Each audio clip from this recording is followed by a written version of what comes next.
As perseguições. Essa frase aí do Alexander Mann, é assim Alexander Mann porque ele é russo.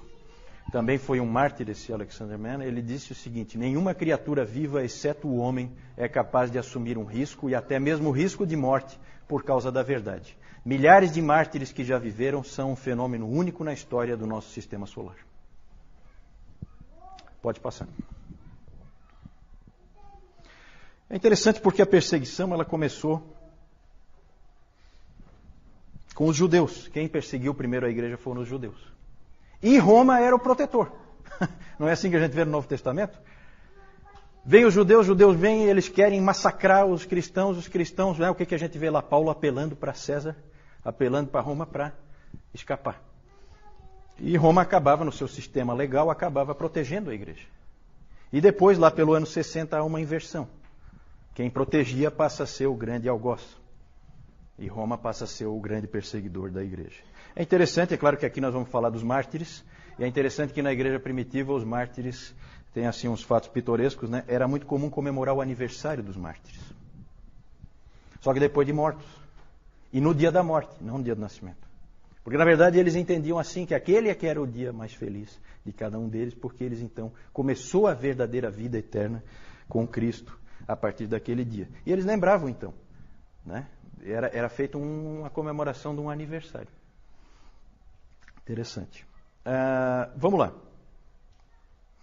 A perseguição romana, então. Vamos direto para a perseguição romana. Ela aconteceu do ano 60 até o ano 320, mais ou menos. Foram 10 grandes perseguições.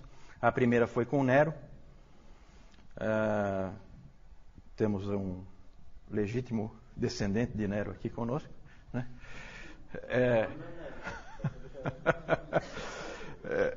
E aí nós temos as 10 perseguições, então. Nero, Domiciano, Trajano, Marco Aurélio. Marco Aurélio tem algum aí? Também vai para aquela minha lista. Sétimo Severo, Maximino, Trácio, Décio. O Décio. Décio não está mais, né? O Décio. Esse Décio é bom. Esse aí é fera. Porque foi com esse imperador Décio que houve a primeira perseguição generalizada no Império. Ele foi o primeiro a querer realmente destruir o cristianismo completamente. Os outros não, nós já vamos falar sobre isso. Depois Valeriano, Aureliano, e depois a outra perseguição generalizada, porque eu também marquei aí, numa cor diferente, é a perseguição sob Diocleciano, que também foi uma tentativa de varrer o cristianismo totalmente do império. As outras todas seguiram o padrão de Trajano, assim chamado.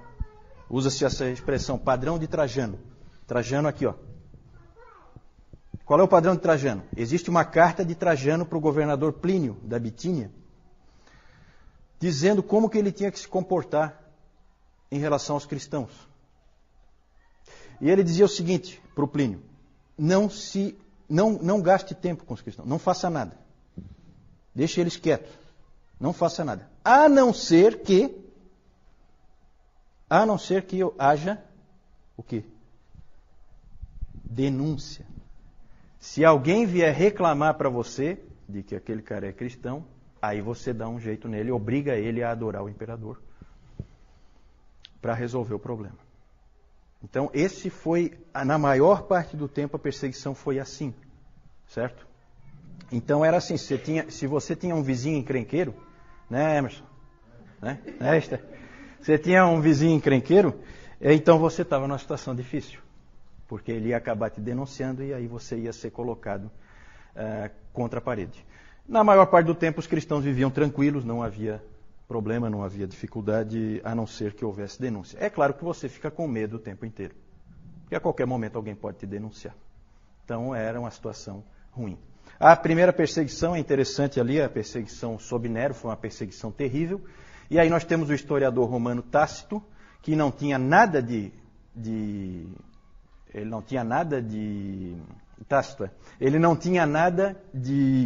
amigável em relação ao cristianismo, ele não é amigo do cristianismo, de jeito nenhum, mas ele descreveu o que aconteceu.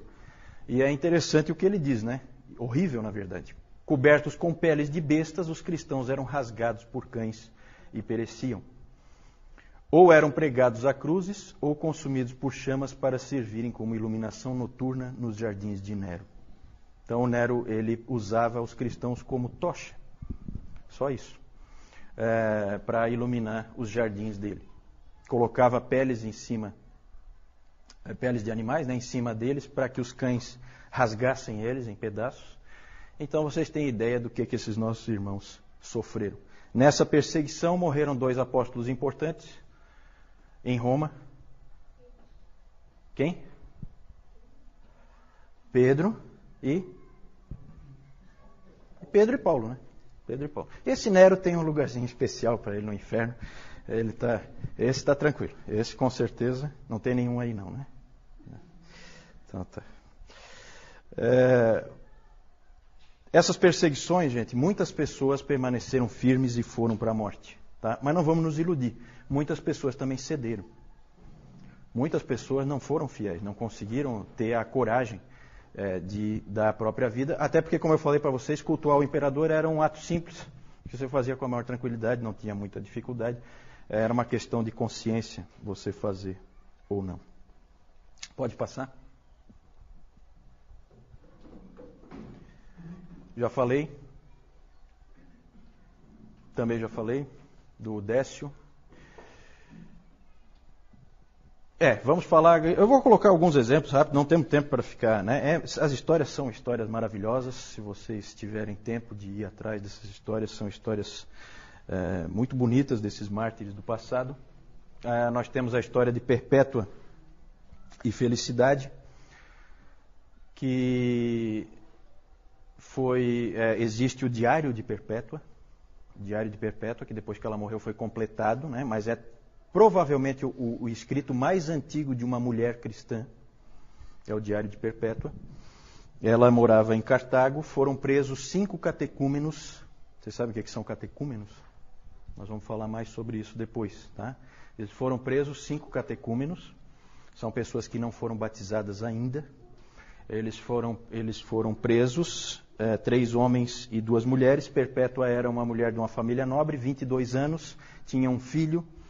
A Felicidade era escrava dela, estava grávida de 8 meses, e elas foram presas numa dessas perseguições.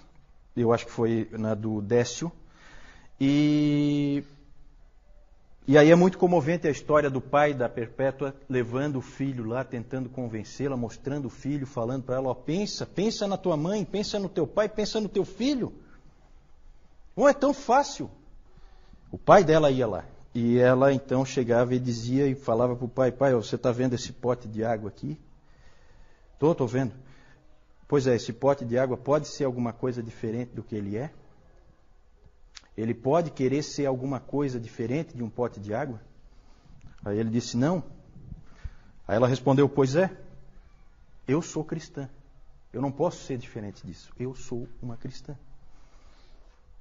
E aí ela acabou indo para a morte. Um dos 5 morreu na própria prisão. Eles foram torturados, tá? Eu não vou entrar em detalhe. E foram condenados, por fim, para encurtar a história, eles foram condenados a ser mortos pelas feras no estádio, certo? E os homens, 2 homens, foram atacados, segundo a história, foram atacados por um javali, depois por um urso e depois por um leopardo, por vez, né? E as mulheres foram condenadas a ser atacadas por um touro. Então elas foram espezinhadas por esse touro selvagem, e as 2, a Felicidade ficou muito feliz, não é um trocadilho, né? Mas ela ficou muito feliz porque ela sabia, vejam como é interessante essas histórias dos mártires. Ela sabia que se ela estivesse grávida, ela não poderia ser condenada ao martírio, porque era proibido matar uma mulher que estivesse grávida. Então ela ficou muito feliz porque ela teve o bebê prematuramente, e uma outra mulher cristã adotou, porque aí ela podia ser morta, junto com os outros com quem ela tinha sido presa. Então, alguns dias antes, ela teve o bebê e ela foi morta junto com a Perpétua. Uma história muito comovente essa dessa morte. Próximo é o Policarpo. Policarpo é sempre uma pessoa interessante, é um dos pais da igreja, e ele conheceu João pessoalmente, o apóstolo João. teve muita instrução com o próprio João. E é interessante isso, né? E ele foi um grande pai da igreja, muito amado pelas pessoas que o conheciam e o seguiam. E esse Policarpo, várias vezes o povo dele deu um jeito dele escapar da perseguição, mas ele teve um sonho uma vez em que ele era queimado e tal, e ele viu que Deus queria que ele parasse de fugir e que ele fosse finalmente morto. E a história é uma história fantástica, vale a pena vocês lerem, nós não temos tempo de ver aqui, mas o diálogo dele com o governador lá, romano, é um diálogo fantástico. Né? Tem episódios assim fantásticos, né? Os cristãos eram chamados de ateístas. Então o governador romano disse assim: por que você não fala abaixo os ateístas? Lá no meio do julgamento, com um monte de gente. E ele tinha a intenção de que o Policarpo dissesse abaixo os ateístas contra os cristãos. Aí o Policarpo, esperto como era, pegou e fez ao contrário. Apontou para todas as pessoas que estavam em volta dele, querendo que ele morresse, e disse: abaixo os ateístas. Ele reverteu, né? Reverteu a coisa. Por fim, ele disse, o governador apertou ele o máximo que pôde, e aí ele falou que a famosa frase, né? 86 anos eu servi ao meu Senhor, e ele nunca me falhou. Como é que eu vou poder agora negar a Cristo Jesus, o meu rei? Então ele falou isso, e aí foi condenado. E aí ele foi colocado numa estaca para queimar, queriam pregá-lo para ele não fugir, ele disse: não, eu vou ficar aqui, eu não vou sair. Não precisa pregar. Não pregaram mesmo. E aí queimaram ele, e aí a história é fantástica porque o fogo envolveu ele e não queimou ele. Ele abriu ficou um tipo de uma célula em que ele ficou no meio. Então foi obrigado um soldado a ir lá com uma espada e matar ele lá, porque ele não pôde ser queimado. Ele não queimava. Ele era, como é que se diz? Ele não era inflamável. Não era. Outra história. Só assim, exemplos que eu estou dando, né? Os 40 mártires de Sebaste. É uma história sensacional essa aí. Aconteceu na Armênia, eram 40 soldados, todos eles cristãos. Houve uma forte perseguição e o governador Licínio lá foi levantar quem eram os soldados que eram cristãos. Soldados romanos, veja que interessante. Soldados romanos eram cristãos, eles então foram condenados e a punição que o governador estabeleceu para eles foi colocá-los num lago gelado durante a noite inteira. Eles tiraram a roupa, entraram os 40 no lago e iam ficar lá a noite inteira. Enquanto isso, os romanos montaram uma tenda com água quente, né, para forçá-los a apostatarem, né? Forçá-los a saírem. Então, tinha água quente ali, prontinha para recebê-los a qualquer momento. E era então uma prova, era uma tentativa de fazer eles apostatarem, que era sempre o alvo dos romanos. Os romanos nunca queriam matar ninguém, eles queriam que apostatassem, queriam que deixasse de ser cristão. E aí é muito interessante porque esses 40 mártires entraram e alguém puxou lá, começaram a cantar. E começaram a cantar assim: 40 bons soldados, 40 mártires de Cristo. Começaram a cantar, cantavam todos juntos, né? Imagina 40 homens cantando isso dentro de um lago congelado. E a noite ia passando e tal, de repente um deles fraquejou e saiu. E foi lá para a aguinha quentinha, a aguinha morna, né? Aí sabe o que aconteceu? Eles estavam cantando, aí eles assim, 39 mártires, 39 soldados de Cristo. E o guarda deles, vendo isso, ficou tão impressionado, ele já estava, né, sob uma forte impressão. O guarda que estava cuidando deles tirou a roupa e entrou lá, para ocupar o lugar do outro. Aí a música, 40 mártires de Cristo, 40 soldados de Cristo, né?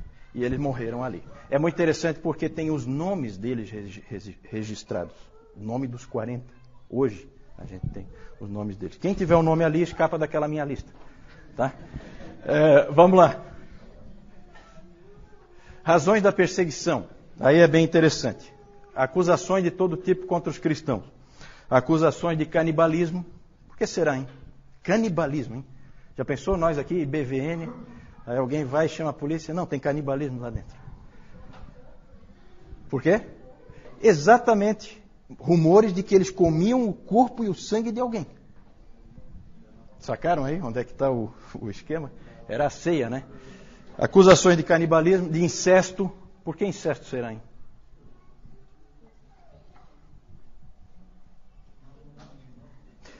Porque chamavam de irmão, irmã, né? Então era casado com a irmã. Falta de patriotismo. Falta de patriotismo porque não adoravam o imperador, não participavam de diversas festas cívicas, porque essas festas sempre tinham imoralidade no meio, sempre tinham culto aos deuses no meio, culto ao imperador. Então eles não eram patriotas, eram considerados avessos ao Império Romano. Ódio à raça humana. Ódio à raça humana. Essa era uma acusação que tinha também, porque eles eram considerados antissociais. Tácito disse que eram pessoas tremendamente antissociais, não participavam das atividades sociais, não participavam das festas. Isso mostrava era repulsa, né, pelas outras pessoas. Então eles eram acusados disso também. Olha, vejam que interessante, eles eram acusados de serem antifamília. Por que será antifamília?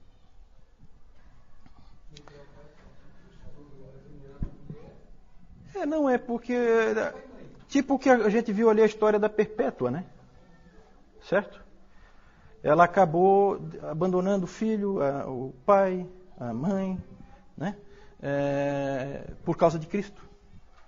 Certo? E quando os romanos tinham aquela coisa que a gente vê em muitas religiões pagãs, de adoração aos antepassados. Então, depois João vai mostrar um altar aos antepassados, para você cultuar os antepassados e tal. Tudo isso aí eles não tinham. Eles eram cristãos. O cristão não tem nada disso. O cristão não adora ninguém a não ser Deus. E eram acusados de serem a causa de todas as catástrofes possíveis e imagináveis. Tudo de ruim que acontecia era culpa deles, dos cristãos. Tudo. O Tertuliano até tem uma frase interessante, Tertuliano, que ele diz assim, se o Tibre transborda, o Tibre é o principal rio lá da Itália, né, que passa lá por Roma. Se o Tibre transborda, se o Nilo não chega aos campos, se o céu não se move, provocando a estiagem, ou se a terra se move produzindo um terremoto, se há uma fome, se há uma peste, o clamor é um só. Joguem os cristãos aos leões. Era assim que a coisa funcionava. Sempre a culpa era dos cristãos. Conforme o Império Romano foi declinando, isso foi piorando bastante para o lado dos cristãos. Certo? Porque aí era a culpa deles. O Império vai mal, culpa da presença dos cristãos. Acusado de pobreza, né? Minúcio Félix disse que na verdade isso aí é motivo de orgulho, não é de... Mas naquele tempo era motivo de acusação. E a mais estranha de todas, acusado de ateísmo, como nós vimos na história do Policarpo. Por que será em ateísmo?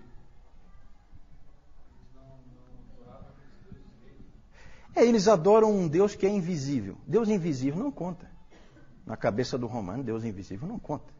Né? Então, adoravam um Deus invisível. Né? E adoravam um homem. Então, ateísmo. Então, acusações bem estranhas. Mas o principal, o que mais pegava mesmo, é o próximo aí, que é a recusa em adorar o imperador. Ali pegava. As outras acusações até dá para encarar. Mas é evidente que Roma tinha uma preocupação com esse tipo de atitude, de não adorar o imperador, porque a adoração ao imperador era vista como uma coisa patriótica, cívica. Se você começa a ir contra isso, você, na verdade, está colocando o império em risco aos poucos. É um que não quer, outro que não quer, daqui a pouco ninguém quer. Então, havia um medo do império. Então, isso aí foi uma das principais causas de morte para os cristãos nessa época. Pode passar. Mais tarde, eles passaram a ser perseguidos só por terem o nome de cristãos. Aí já é coisa do preconceito mesmo. Todo mundo passou a odiar os cristãos provocam todas as catástrofes que acontecem. E aí, no segundo, no terceiro, no quarto século e no quinto século também, era muito comum, sempre em todos os cultos, eles liam esse texto de 1 Pedro 4,16. Mas se sofrer como cristão, não se envergonhe disso, antes glorifique a Deus com esse nome. Porque você está sofrendo só por causa do nome, mais nada. Só porque você é cristão. E isso foi o que acabou acontecendo mais tarde. Pode passar? propósito que os romanos tinham com a perseguição, principalmente a apostasia, e acabava martirizando os obstinados, os que não cediam. Certo?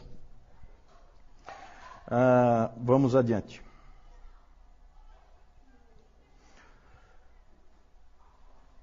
Resultados da perseguição.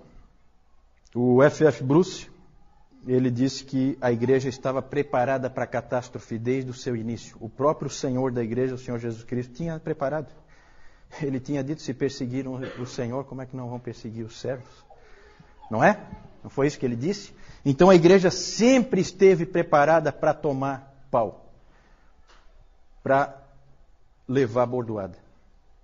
Sempre esteve preparada. E isso pesou muito a favor da igreja.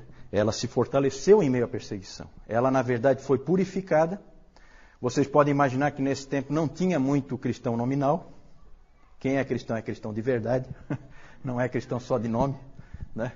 Porque não é fácil ser cristão nessas condições. Não é nada fácil. E então provocou uma purificação da igreja. A igreja era muito pura nessa época. E também provocou a extensão da igreja, aquela frase do Tertuliano, o sangue dos mártires é a semente da igreja. O interessante aí é que chegou uma época, a igreja estava tão preparada para a perseguição, que chegou uma época, gente, que as pessoas começaram a buscar o martírio. Aí os presbíteros, os líderes da igreja, tiveram que segurar essa turma, porque o cara começava a querer ser morto. Tinha gente fazendo de tudo. Aí era aquela coisa, é por denúncia, então eu mesmo vou me denunciar. Já que eu não tenho um vizinho mala, como alguns irmãos aqui têm, né? Eu mesmo vou lá me denunciar. Então, começou a ter esse tipo de situação. E um fato pitoresco é o Orígenes, né? Alguém já ouviu o nome do Orígenes? Orígenes é um dos pais da igreja também. E o Orígenes, o pai dele, foi martirizado. E aí o Orígenes era jovem, gurizão, também queria ser martirizado por toda a lei. Não, meu pai foi, eu também vou. E fazia de tudo para ser martirizado. Aí a mãe dele teve uma ideia. Escondeu toda a roupa dele. Aí ele ficou com vergonha de sair na rua pelado. E então aí ele acabou escapando do martírio, né? A mãe dele foi esperta, achou uma solução prática, escondendo toda a roupa dele. E foi muito bom, porque o Orígenes depois foi um homem extremamente útil para a igreja, né? Foi um homem que fez muita diferença para a igreja. Depois nós vamos falar dele, um cristão de Alexandria. É importante, para terminar essa parte das perseguições, é importante a gente lembrar de algumas coisas, que nem sempre a perseguição fortalece a igreja. Às vezes a gente tem essa ideia, né? Às vezes tinha gente que às vezes falava, aí a gente ouvia aqui no Brasil, alguns líderes aí dizendo, era bom que viesse uma perseguição para purificar a igreja e tal, né? Cuidado, gente. Tá? São muito bonitas essas histórias, mas eu tenho certeza que nenhum de nós queria estar ali.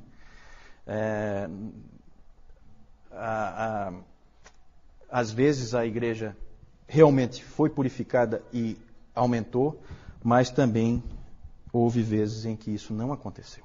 Houve vezes em que a igreja foi dizimada em diversos lugares, certo? Nós vamos ver isso aí mais para frente, especialmente na Ásia e na África, a igreja foi completamente dizimada e destruída por perseguições.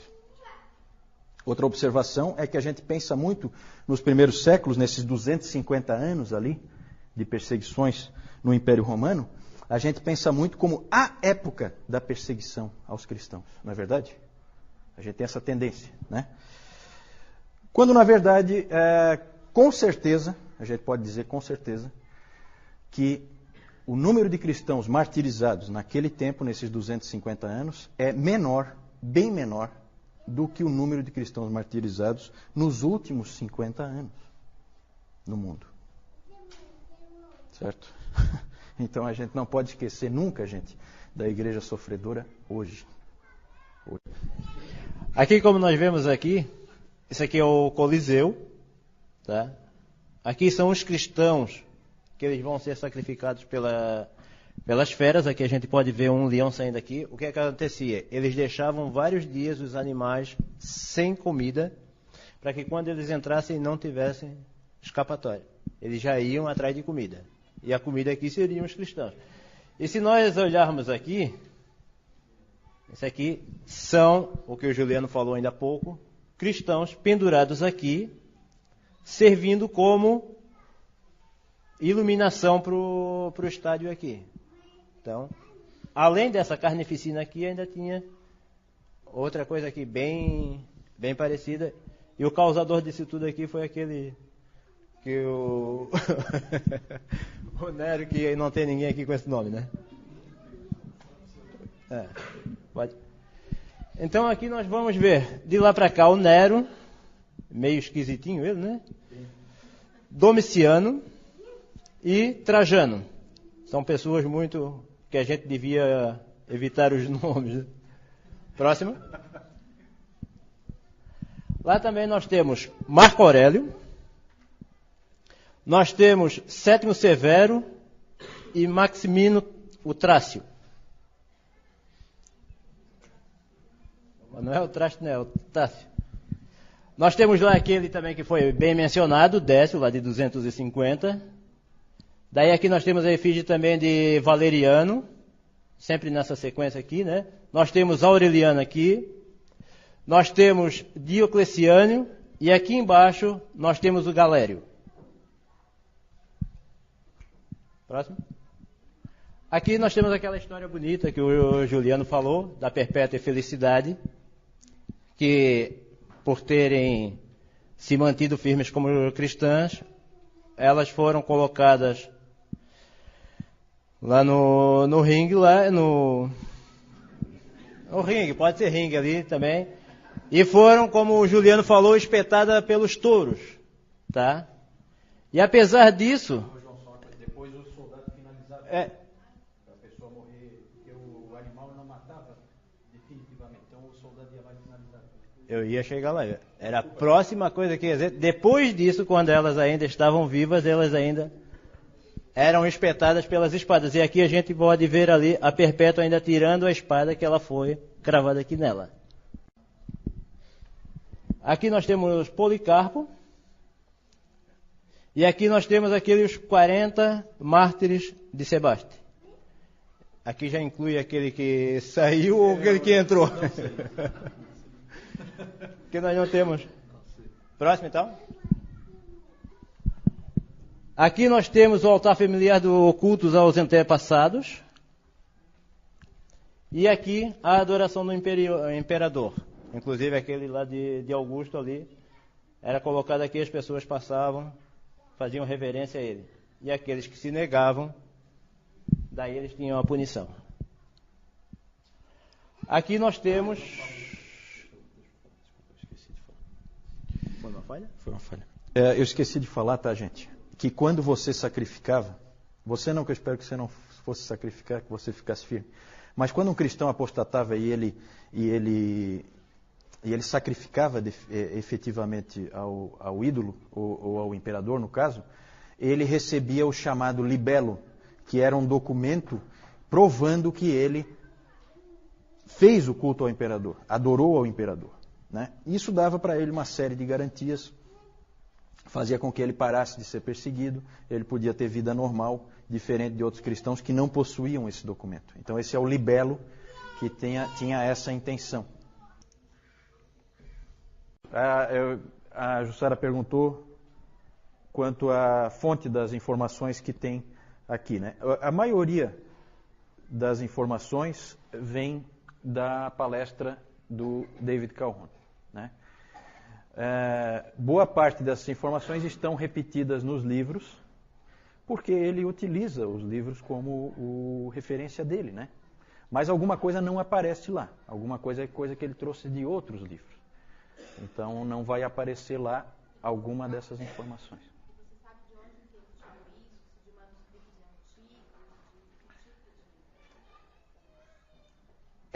antigos? Na verdade, a Jussara então perguntou de onde é que ele deve ter tirado isso. O David Calhoun, ele é um historiador da igreja, ele tem vários livros publicados e ele leu extensivamente livros de história, ele lê extensivamente livros de história. Então, essas informações ele tira desses livros. né? A história, na verdade, vai se construindo. A principal fonte dessa história antiga que nós estamos vendo, a principal fonte de referência, sempre foi e continua sendo o livro, nós vamos falar mais para frente, a História Eclesiástica de Eusébio de Cesareia. A maior parte dessas informações da história antiga nós temos por causa dele, porque ele escreveu um livro de história. Ele, inclusive, é considerado o pai da história da igreja. Esse livro, História Eclesiástica, é uma fonte primária de referência. E aí, claro, tem todas as pesquisas e tal. Especialmente agora, nos Estados Unidos, está saindo um trabalho fantástico de um professor lá, Moffat é o nome dele. Ele está escrevendo em vários volumes a história da igreja na Ásia. Então é um trabalho de pesquisa muito grande que ele está fazendo. Ele está tentando resgatar essa história que meio que se perdeu. Alguma coisa o Calhoun já traz. Oi. A pergunta é sobre Nero, onde é que ele está posicionado e como que está estruturada a sequência que nós fazemos aqui do curso. A sequência, vocês vão perceber que ela não é exatamente cronológica, ela é em tópicos.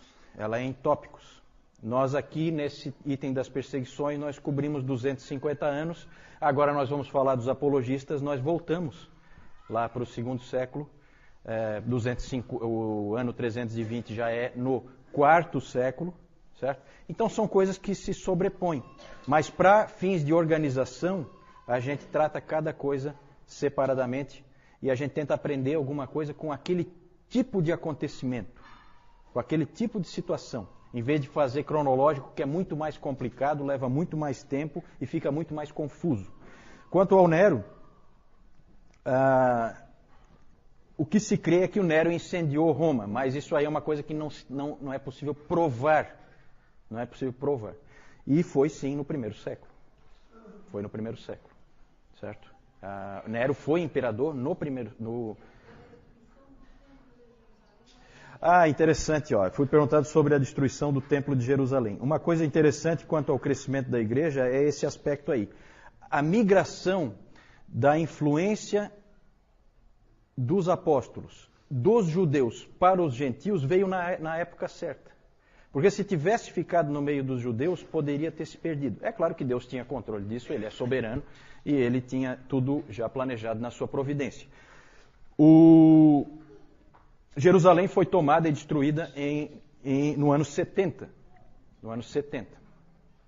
Ela foi completamente destruída, nós temos lá as ruínas lá hoje do Muro das Lamentações, pelo general, agora eu vou trazer ele para mim aqui, né? Apesar de ser nome bíblico, escapou só pela metade, porque o general Tito que depois também se tornou imperador, ele foi quem invadiu Jerusalém e arrasou completamente.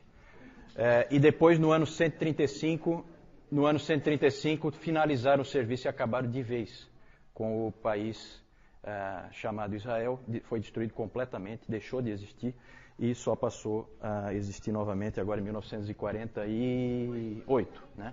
Isso. Mártires é uma palavra, a palavra mártir significa, quem é que sabe? Testemunha. Mártir é uma testemunha. Só que é um nome que ganhou uma conotação especial, técnica, para identificar pessoas que morrem por causa da verdade, por causa de uma crença que eles têm. Esses são os mártires.